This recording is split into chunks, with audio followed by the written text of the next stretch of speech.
Hello, friends. How are you? Welcome to another episode of the Short, Pale, and Handsome Podcast. I'm your boy, Loy Lee. Today is Monday, August 26th, and just like that, it's over. August is over. We're going straight into fall. And what I found out today is apparently a bunch of schools are already back in. The 26th of August, and you started school already? What kind of savages do that? Who would go to school before Labor Day? Who does that? Apparently, that's a thing now. You start school right in the middle of or the end of August. And, I think, I say this, I'm shocked because I'm not a parent. And I'm sure parents are like, yeah, fuck it. Just put them into school. Don't even give them a summer vacation. I can't be alone with my kids for that long. Just go to school on a Friday as an 8th grader. You show up on Monday as a freshman. Fuck it. I don't care. I got to work. I don't get a summer vacation. I get a summer vacation. I didn't do shit this summer except for go to the Philippines and Asia, and that was my summer vacation. I talked about it not last week. You know what? I apologize. I just fucking forgot. It was like Tuesday afternoon, and I was like, what am I missing? Oh, yeah, you fucking idiot. It's podcast day was yesterday. And then I just couldn't clear my schedule. Been busy, been doing comedy, been trying to spread the wealth of comedy knowledge and jokes that I have in me. And I have, whatever. I've been doing okay.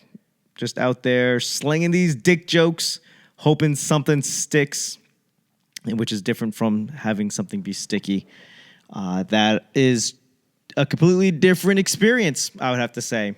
So one thing, I'm dedicating basically the next couple podcasts to talk about the Philippines a little bit, but I do want to let you guys know that today is Happy Dave Chappelle Day.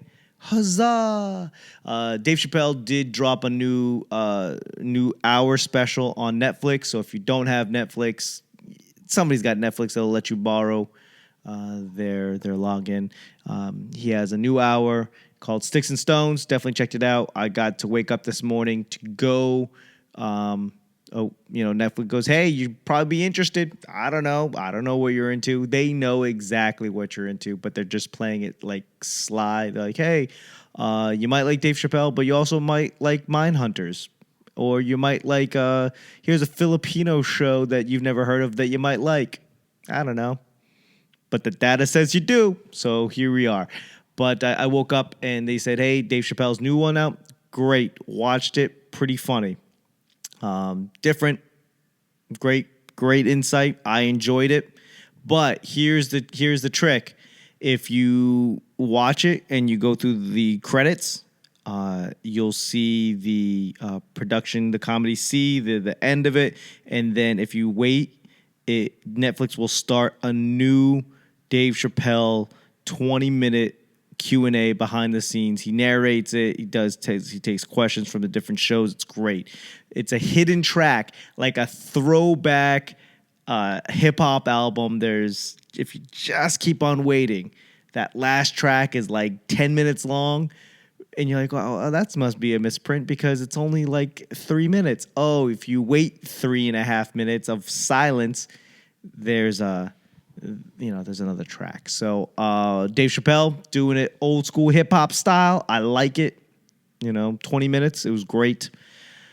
That is what I want to put on your things to do.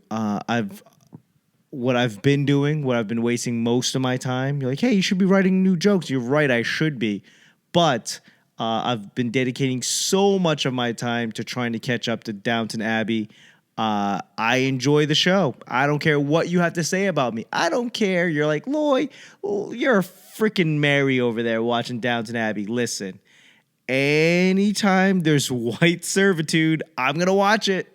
If it's British and it's white servitude and it's well written, I'm there. And that's what it is. It's like slavery with an option. Yay. I don't know. That quote's probably going to come back and haunt me in 15 years. but I enjoy it. And the thing that I enjoy most about it is I know nothing about the lords and ladies and fucking earls and dukes. I don't know anything about that. And they kind of sort of brush over it. They sort of explain it. There's like a hierarchy. I don't understand anything at all. And that's why I don't think I could live in that time period, in that aristocracy. That's a big word, Loy. There is like form and order and etiquette that I know nothing about. And I was impressed. I was like, oh. Because most of it is from the eyes of the servants. I mean, you do see, the lord and the lady, but for the most part, a lot of the chunk of it is the actual servants. So I got a good glimpse into that, and I've been watching it. I've been watching it since I got back. And I guess there's a movie out. So I'm trying to get caught up right before the movie. Not that I'm going to watch it on opening day. I just don't want to be left out. That's it. I don't want to be left out of the loop because people are like, oh my God, Downton Abbey. And then the guy that you've never heard of because you don't watch the show did the thing to the lady that you don't know because you don't watch the show.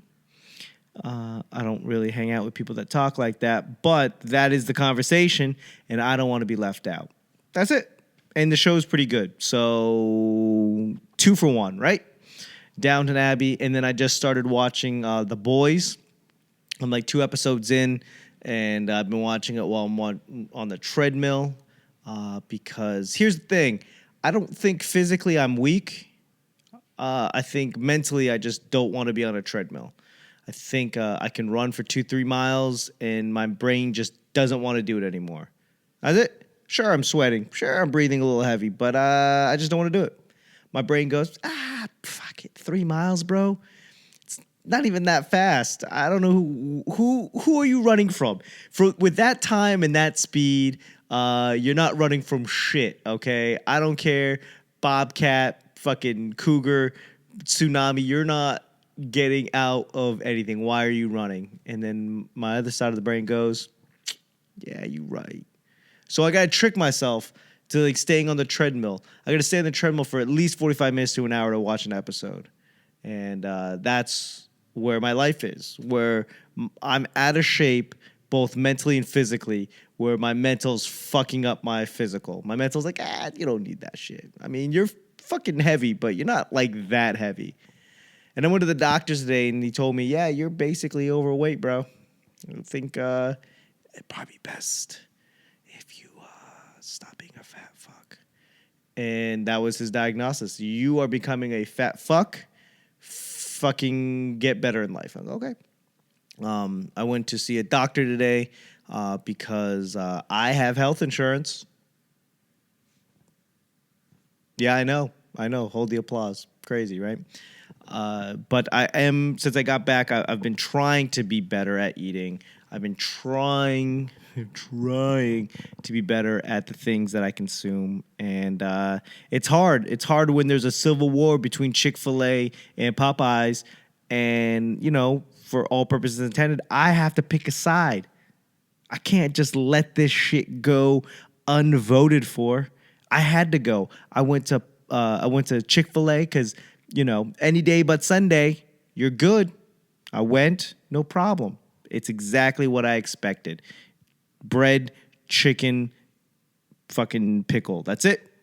Sure, you could throw a little sauce on there if that's how you feel, but anything that's it. Bun, pickle, chicken, bun, wrapper, go fuck yourself. I went to Popeyes. Guess what? Was out. So, I was like, oh, maybe it's late. Maybe it's like all the rage. It's late. That's fine. Go in the afternoon. They're sold out. I go in the... I've been 3 times, okay? And 3 times I've been stuck with a 2-piece and a biscuit because they didn't have it. And that is basically how I know that Chick-fil-A is significantly better. Any day but Sunday, you can have it. You can have it. You can have 1, you can have 2, you can have 12.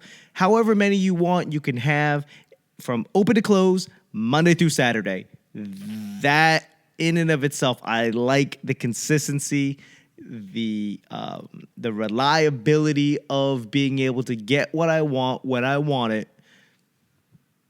You got my votes. If you're gonna advertise it and you can't get it, then I don't know what the fuck it is. To me, it's still it's still like Narnia. It doesn't exist. I haven't seen a Popeyes sandwich yet. I've seen pictures. People say they exist, but I mean, I guess it's a picture of Bigfoot and people say they exist. I don't know.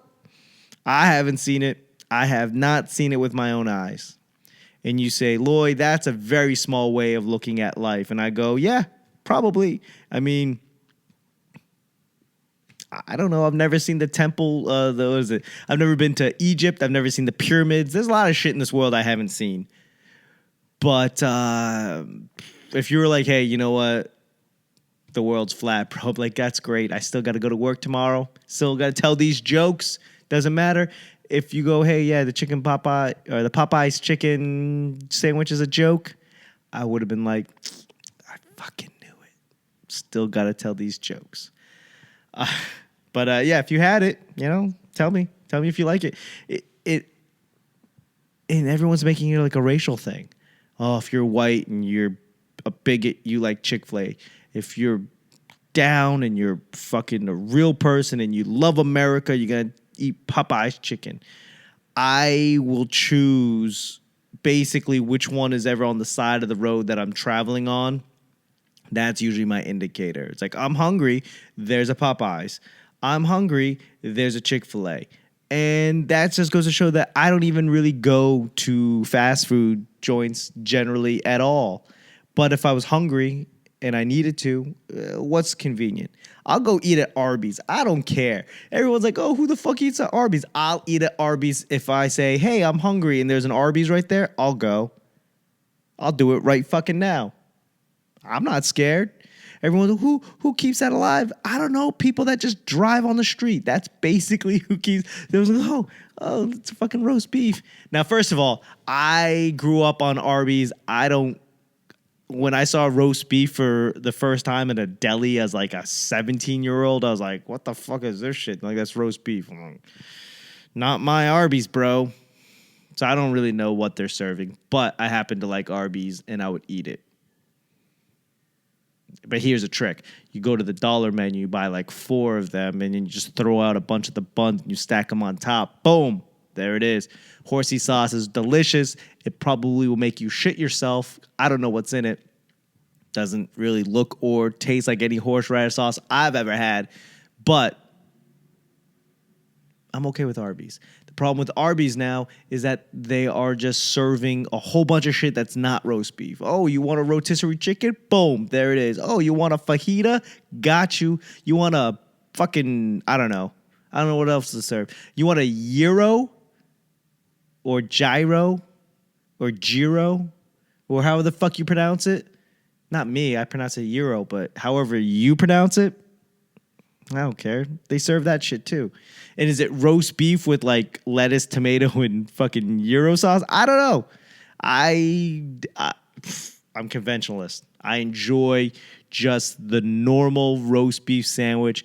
And if I'm close to home, maybe I'll have it with the cheese sauce because I know that will make me shit myself. Too much information, Loy. That cheese sauce will literally clear out the rest of my schedule for the day amongst clearing out a whole bunch of other things internally. But yeah, so if you're curious, sorry, tangent, I'm all about Chick-fil-A because it's there when you want it. It's there when you order it. And, the guy behind the counter is... not only does he make me feel like he loves me or she loves me, like I feel like they're genuinely happy that I'm there. Like there's something in the training at Chick-fil-A that they're like, these people actually keep your rent, help you pay your rent. If it wasn't for these people, you would be working at goddamn somewhere else. I don't know, Best Buy, if that's any better. But they're so pleasant. They're like, hey, it's my pleasure. Can I get you a refill? They just roll up on you while you're sitting at the table, minding your own business. They look and they go, hey, do you want a refill? You go, yeah. Coke, right? I don't know how they know, but they're Coke, right? Yeah. They come back, go, thank you. It was my pleasure. Oh, it's your pleasure? Like, yes, I enjoy having electricity on in my apartment. I enjoy being able to feed my children. It is literally my pleasure. And, you go to Popeyes and they're just like, next. Yeah, we ain't got that. Did you want something else? Did you want something else? Do you want something else? Get the fuck out of here. There's like, hey, yeah, can I get a chicken sandwich? Hey, we're out, but you want some chicken? Not in a sandwich? It's almost the same, bro. It's like a sandwich without the bun. Literally, just here's the chicken. It's the main ingredient. You want a chicken sandwich. Now you have chicken. It's like it quintessentially is the same thing, bro. No, get the fuck out of here. Next. I don't know. I like these Popeyes that don't have bulletproof glass is a new thing to me. Like that, I guess that goes to show like when was the last time I was actually at a Popeyes. I was actually really impressed that these Popeyes did not have a bulletproof glass. Is what I meant to say. Bulletproof glass. That's all the Popeyes I'd ever been to, probably in the last, 5 years. But that also goes to show that I just don't go to Popeyes. Louisiana chicken. Is that? I don't know. Apparently, that's the song. It's probably somebody else's theme song, and you're gonna like, Loy, you're a racist. And I go, yes, you're absolutely right. I probably am, because I mixed up, I don't know, whatever that theme song was with a Louisiana chicken. Where am I going with this? I will say, going back to my vacation, I was thinking about this. It's taking me some time to actually process a lot of my experiences. A little bit about me. I've left the country, but just to like, I've been to Canada a bunch of times. I've been to Mexico a couple times. And then I just went to Paris and France this past, like, within the last year. So I don't travel a lot. Being a Boston boy, you kind of just enjoy everything about Boston, and you're kind of like, Boston's the greatest city on earth, Like, why would I go anywhere else? Why would I go anywhere else when the best pizza is in Boston? You go somewhere else, and you're like, yeah, the pizza's okay, but can you get it at 2 a.m.? I don't want to be here. It's not as good as home. You're like, everything you see, you're like, oh, you got statues? That's funny. We got statues. Oh, you got a baseball team? We got a baseball team. Go fuck yourself. We don't care. What makes your city so great? You drink beer, we drink beer. Huh? Okay, buddy. And, and then I moved to L.A., and it's funny because I lived in L.A. for 10 years. And at least the first 3 of them, I was like, oh, yeah, that's cool. LA's cool, but Boston, Boston's better. Now I can't even go back home. I can't even go to Boston. I go to Boston and go, okay, yeah, this is that's sure. I get upset. I go to Boston. I bring my wife. She loves it. She's like, oh my God, it's such a beautiful city. It's so safe. It's nice. It's quiet. It's clean. I go, you have literally the best version of Boston. Boston has never been better than it is today. We've won championships. We've cleaned shit up. The big dig is over. It's safe. I grew up in Boston when it was like, it was a shithole, okay? I'll say that. It's like a 250-year-old city, and we've abused it for literally 243 years of it. This last 5 years was like, I guess we could actually make money here. When the cobblestones, we would just watch women walk in heels on cobblestone at night after the bars just so we could see them eat shit. And now it's all quaint, and it's like, they've evened it out, so now actually you can drive on it. Not my city, bro. # not my Boston.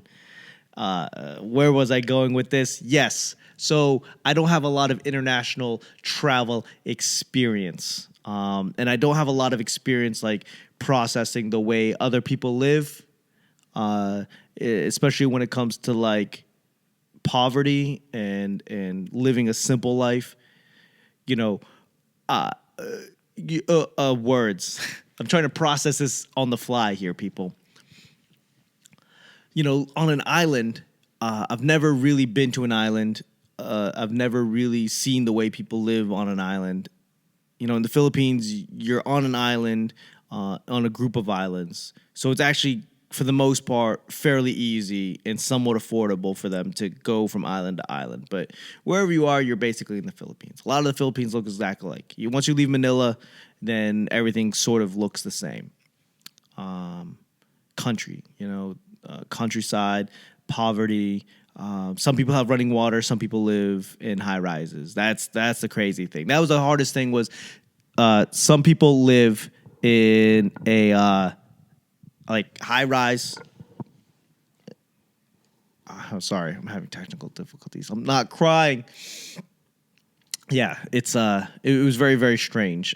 Being, one of the Airbnbs that we stayed at was like on the 40th floor, and it's great view. You could see the ocean and you could see the mountains. And then one day we went into the mountains and you saw just kids in the morning, kids walking, carrying like buckets and jugs. And I was like, okay. My wife was like, yeah, they're literally walking down the mountain on this road to get water. And then on the way back, you see basically the same kids coming back with the water. And you go, that's an all day thing. They go, yeah. So that kind of fucked me up. And it makes me want to go, hey, I should probably try to focus on something to help to be beneficial. Like I should probably make better use of my time because I'm blessed to not have to walk 6 hours round trip to get water for the family. But we did a lot of things that I enjoyed, and you kind of don't realize how privileged you are, or what kind of privilege or high society you live in until you do that. If I go, hey, you want to go ziplining? You go, yeah, that's cool. We'll make a weekend, find a day, go ziplining. But this ziplining is not something that people can do that live there for the most part. If you're doing this, and that's what my wife said, like all these excursions, all of these things that we're doing, this is like their Disneyland. This is like their vacation. This is like they've saved up money to do this, or they're really, really, really rich. They're really wealthy. And even then, if they're really wealthy, this is their vacation, right? So, just being on vacation, just doing it, and, ziplining. We went to this, like, ziplining park, outdoor park, and there was, like, a lot of things you could do. There was, like, ziplining and where they lift you up and then bring you back, and then they just drop you and you just swing. I don't know what that is, but that just seems like that's, like, something that, like, a 5-year-old decided was like, hey, just lift me up by a rope and then bring me over to the side and then just let me go. And you just fucking swing, right? There was that, and then there was like base jumping, and that's what I wanted to talk about. Like this shit was 150 feet. I don't know. I couldn't really do the math, but it was like 150 feet, let's say. And shit was kind of rickety. It was just like a metal staircase, like spiral staircase, couple platforms, another soldered on staircase, 150 feet, and there's like a big trampoline on the bottom. But when you get to the top, it's just basically a bungee cord, and then you jump off. But when you're looking at it, you're looking down, and this big trampoline is like really small. It looks really, really small from up there. And I'm not afraid of heights, right? And I'm not. Like, it doesn't bother me. I fear of equipment malfunction. So I'm looking down, and obviously I'm that asshole that was like, hurry up, everyone. I'm trying to get ahead of the line. I'm always trying to get ahead of the line. I'm always trying to get ahead of traffic. I'm always trying to get ahead, like, let's be first. Not because I want to be first, because I don't want to be stuck behind everybody else. I don't know if that makes any sense. But if that makes sense to you, then we can be friends. Like, I don't need to be first, but I just don't want to be, like, stuck behind people. Go, oh, what are we doing? Where are we going? Like, that shit I'll murder somebody. That might come back to haunt me. But so we climb up, we kind of get ahead of the crowd, climb up. I end up being first. I'm like, fuck it, let's go. I never scared. Let's do this. And then he buckles me in, and he gives me like no real explanation. Like, he says something to me in Filipino. I don't know what dialect. I want to say Visayan, right? And he says something to me, and I was like, oh, I'm sorry, I don't speak. And then right there, the face changed. He looks at my wife, and then he just goes, don't run. That's it. It's like, don't run. He goes, yeah. Hold on, hold. Like he made gesture like, hold. Don't run. And I was like, okay. Like, he literally went through like this 4.5 minute routine of like buckling me into the crane and then like securing and don't run. Like out of all of those safety precautions, that's all the instruction he gave me. And I was like, there's got to be more explanation. Even when you fly in a plane, listen, people, when you fly on a plane and the plane were to crash, we're all fucked, okay? But yet they go through like a 10-minute ordeal on like, yep, exits are this, freaking mask, buckle. Like they go over the fucking safety buckle like we'd never been in a car to get, like we weren't just in a car that got us to the airport. Like we don't know how fucking seatbelts work, right? But literally all of this equipment, he goes, don't run. That's it. So I'm looking over and like, again, I'm not afraid of falling, right? I'm not afraid of heights, but I'm looking at it. It's like the trampoline looks so small.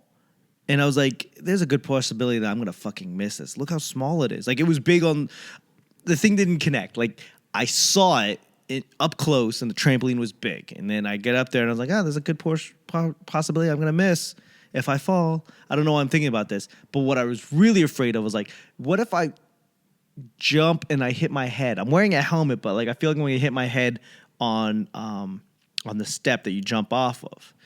And I was like, and I look at him like, I'm going to hit my head. He goes, you're wearing a helmet. You have a helmet. And I was like, yeah, but and I hadn't seen anybody do it before me, so I didn't know what it was like. So I literally bitched out. Like my whole thing was like, I'm trying to go through the body mechanics of it all, right? Like how do you jump? You can't jump head first, right? And you can't like pencil dive in, because when you pencil dive, you kind of like you lean backwards.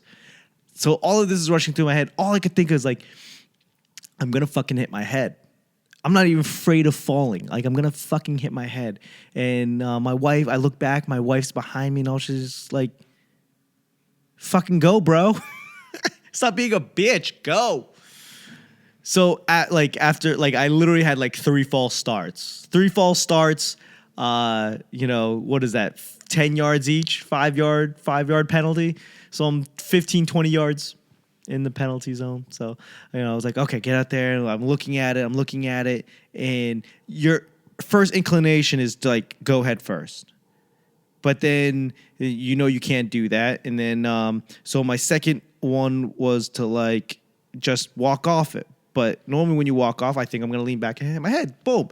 Restart. Okay. Here we go. Get out there again. Literally 3 feet out. I'm like, okay. Same thing. Fuck, I'm going to hit my head. Restart. Let's go, bro. Stop being a Mary. Stop being a little bitch about it. So finally I did it, right? And the thing was like, the guy kept on saying 1 second. 1 second fall, 1 second fall, 1 second fall. I didn't know what that meant. Literally, they just let you fall for like 1 second. And I know that doesn't mean anything, but literally like, they catch, like when you jump, they literally catch you 1 second after you jump. And that's maybe 10 feet. You fall 10 out of the 150. It was like nothing. And I was afraid I was going to hit my head. Like the whole time I was like, I'm going to be the bitch that's got to be fucking airlifted out because it's on the top of a mountain. I got to be airlifted out of this fucking place because I hit my head. Like, in the one gap between where my helmet and my neck is, I'm going to hit the corner of this scaffolding. I didn't. So I get down there, and then I'm watching my wife jump, and 0 fucks. She got locked in, and she was like a pit bull just on the leash, like, and then they let go, and they just like strapped in, and they go, okay, and she just fucking ran and jumped. And she didn't run. She just like she gave it zero thought. I go, oh, I'm a little bitch. But yeah, it's one of those things where I overthought it, and I've come to the realization that if I saw somebody do it first, I could have definitely done it without an issue. There was like no fear of falling. There's the only thing that I was afraid of is like malfunction. That was the only thing I was afraid of. And you're in a third world country. Sure, forget the actual doctor portion of it. It's like a third world country. Shit's rickety, right? Everything that I had seen from that point on was like half-assed. Like the workmanship, there was houses that were like basically done and living in, and there'd be like a wall, and then there would still be like rebar sticking out at the top of it. And I don't know if that's on purpose or they just go, yeah, that's good enough. There was like 7-Elevens on the first floor of buildings, and then you look up and there's like 3 or 4 floors gutted, like not even finished, incomplete. And when I mean not complete, like rebar, no windows, no wall for windows, no wall, just straight concrete. Everything I saw up to that point was half-assed and jimmy-rigged. And I'm like, oh, I'm literally jumping. If I jump and some rickety shit happens, I hit my head. Now you're going to think like, oh, how do we get to the hospital? Is this hospital even any good? I don't know. I overthought it. I should have just went, fuck it, YOLO, jumped. That's what I should have done. Anyways, what I learned was don't overthink things, Loy. Just fucking jump. Tomorrow's not promised. Demand deposit today. I don't know. You can write that down. But yeah, it was fun. I have a few more stories that will take up some of our time. Check out the Dave Chappelle special. I definitely enjoyed it. Check out the Jim Gaffigan. He has a new one on Amazon, and I've been reading up on. Everyone's talking about like, oh, I want a Netflix special. Yeah, I think that's great. I'll take any special at this point. But I think that there is a value in money. Like there's an actual dollar amount in value when you go other platforms. Sure, you might not make as much money, or you might not make, as high visibility, you might not be as visible as everyone else on Netflix, but you'll be able to own it. And I think one thing that I learned from CISO, which was an online streaming comedy special only platform, was like, then what happens? If CISO doesn't own it because they went under, now somebody else owns it, fuck it, why don't you just own it? So what I'm saying is, I will film my own special, and it will be on Amazon. Probably not Amazon sponsored or original. You'd just be able to buy it for like $1.20, $1.75, $3, whatever. I don't know, but I'm determined. That's what I learned. Like we've been sitting here on our hands waiting for Netflix to be like, hey, I saw you at a dive bar. We should probably do your special. And I go, yeah, fuck it. Let's just do it on our own. And just put it out there. And in the long run money, that's where it's going to be. So, on that note, it's been 30 plus minutes and just been talking shit. So, therefore, I will say adieu. Thank you for checking this out. I appreciate you. Follow me, Facebook, Instagram, Twitter, Loy Lee Comedy. On Instagram, this has its own thing now called Short Pale Handsome. And you can find at Short Pale Handsome spelled out that way. I do appreciate you. I got more stuff to talk about. I should probably figure out this length. But that is where we are. Who knows? Maybe we'll go longer next time. Okay, guys. I love you. Thank you for checking me out. Please rate this, share this, comment, subscribe, like. I'm asking you to do all of it. And if you have not signed up on my email list, Loy Lee Comedy, there is a thing on the bottom that you could just put it out. I got to start getting my emails up. Okay, guys, I love you very mucho. Yep, toodaloo. Hey, enjoy your week. I really missed you guys. I really hope that between now and next week, all of the blessings of your God and mine, the new one and the old one, just fucking rains down on you. Tell your mom I said hi. Okay, bye.